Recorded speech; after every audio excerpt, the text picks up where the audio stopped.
नमस्कार दोस्तों।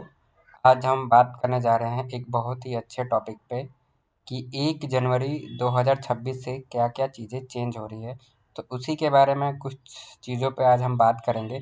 तो सबसे पहले हम बात कर लेते हैं नहीं फ़ाइल कर पाएँगे रिवाइज़ आईटीआर।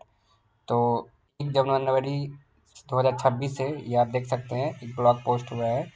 1 जनवरी 2026 से टैक्स पेयर्स वित्त वर्ष 25-26 के लिए अपने इनकम टैक्स का रिवाइज रिटर्न फाइल नहीं कर पाएंगे। ठीक है, तो जिनको भी फाइल करना था वो तारीख निकल चुकी है, 31 दिसंबर थी।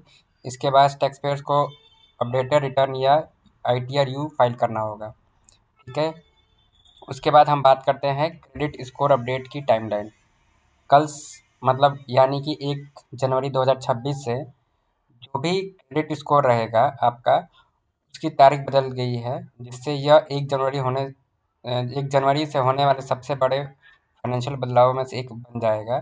इसके बाद आपके क्रेडिट स्कोर में मौजूदा 15 दिन के साइकिल के बजाय हर हफ्ते अपडेट होगा। यहाँ पे क्लियरली मेंशन है कि जो भी आपका क्रेडिट स्कोर है वो अब 15 दिन पे ना पहले 15 दिन पे होता था, अब वीकली बेसिस पे आपका जो भी क्रेडिट स्कोर होगा वो अपडेट किया जाएगा। ठीक है, तीसरा हम बात करते हैं पैन आधार लिंक की डेडलाइन ख़त्म। 31 दिसंबर को जो भी पैन कार्ड और आधार कार्ड से लिंक की जो डेडलाइन थी वो 31 दिसंबर को ख़त्म हो गई है। अब 1 जनवरी से पैन आधार लिंकिंग अनिवार्य हो जाएगी।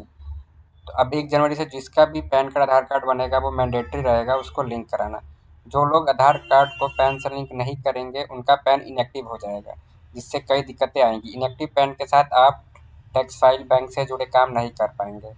ठीक है, तो अब ये अगर आपका पैन कार्ड लिंक नहीं था तो आपका जो भी इनकम टैक्स से रिलेटेड है या बैंक से रिलेटेड है या जहाँ पे भी आपको पैन कार्ड की रिक्वायरमेंट थी वहाँ पे आपका वो जो सर्विसेज है वो आपकी बंद हो जाएगी। तो ये आपको लिंक कराना मैंडेटरी ही है।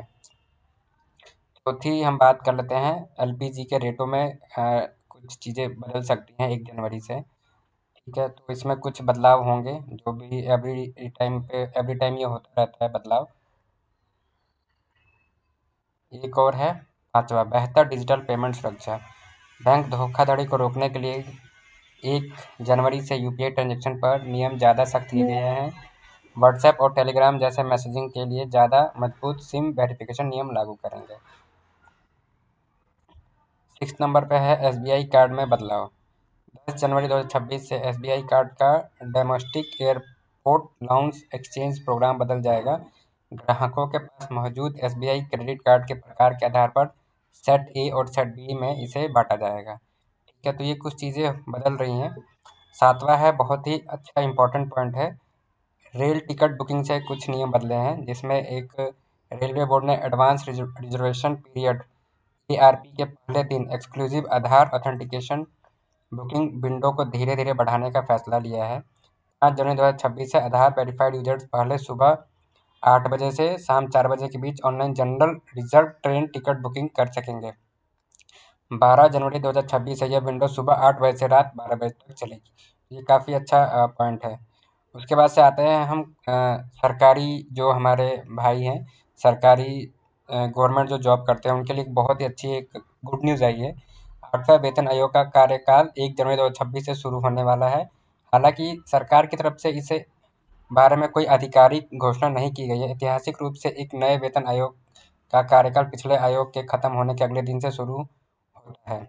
जो 7वां वेतन था आपका वो 31 दिसंबर 2025 को खत्म हो गया है। इसलिए सरकारी कर्मचारी और पेंशन भोगियों को 1 जनवरी 2026 से एरियर मिलने की संभावना है।